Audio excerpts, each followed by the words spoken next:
Kaning kabahin sa kaminyoon regarding anang bana nga sa puton kung imong balibaran. Parihara pud na sa babayi, dili man pud tanan. Pero kana pong babayi, kung di na pud na nimo, hatagan pud og kalipay, mudray na pud na ang tinagdan.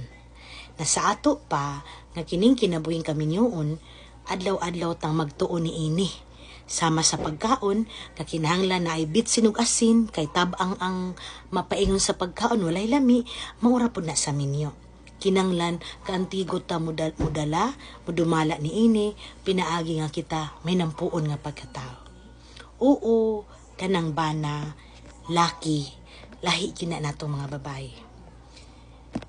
When nanata sa kaminyuon nga kinabuhi, it's normal na yun ng kanang kalipay sa minyo, gasa na sa Ginoo. Dili na siya bastos, no? Gasa na sa Ginoo nga iyang gihatag nga ang mubuhat sa mong pakigilawas is katong mga minyo lamang nga gipanalanginan sa Ginoo aron malipay ang duwa kanina lang babaye ug lalaki nga iyang gihimo. Pero di nato malalis usahay realidad. Wa ko niingon nga imo ni ako ni kundi ato ni tanan kun naigo ta ani, so it's better at least maedukar ta. Naay mga panahon nga naay kinayang sa kababaye nga kung ilang bana manguwit kay mohangyo manipa burag kabayo. Naapa, dayon musaad, ugma na lang. Pagkaugma paninglan, ugma na pod. Lahi ng laki, pag once imong saara na sila, maningil yun na sila. Moon nang usahay pod, naaptay gamayng pagkulang. Kay usay iraso nato, kapoy man ko karon, ay daghan kong yunahon na. O igsuon, isip asawa kita, kapoy biaton trabaho. Labi na kung nata sa balay. Bantay bata, manglimpyo, manglaba, magbudget pa. Oo kapoy. Pero ayaw pud mo kalimot, nakapoy pod ang trabaho sa atong bana. Ay nangita pod sila kwarta to provide sa atong mga needs. Na sa ato pa, parihara. Aside sa mga bana nga wala gyud kwenta nga naglingkod na lang, no? Palahubog pa, wala pa'y pulos, no? Okay ra.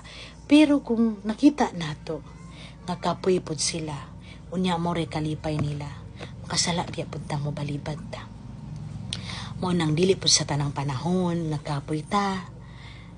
Siguro, kinaiya lang yun nato nga, mutukay ng atong pagkamudi bitaw, no?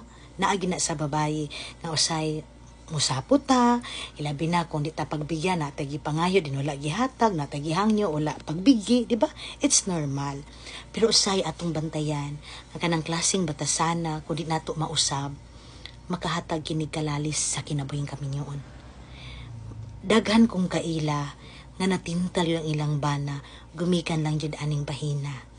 Munang awareness natong tanan, alang sa kalinaw sa atong kinabuhing kaminyoon, unta kaning butanga, dili unta nato ni ihikaw ngadto sa usag-usa, kay ato maning gipanumpaan at tubangan sa Ginoo. Ato ning katungdanan na ato ning buluhaton o di nato ni mahimo dako tang tulubagon at tubangan sa Ginoo. Aside lang kung kita karon paralyzed na, di na ta makabuhat ni ana kay tigulang na, consider di na importante. Pero kung bata pa nga makahimo pa, do it igsuon. Ayaw ihikaw ang matag usa aron dili matintal ug makasala ang matag usa. God bless.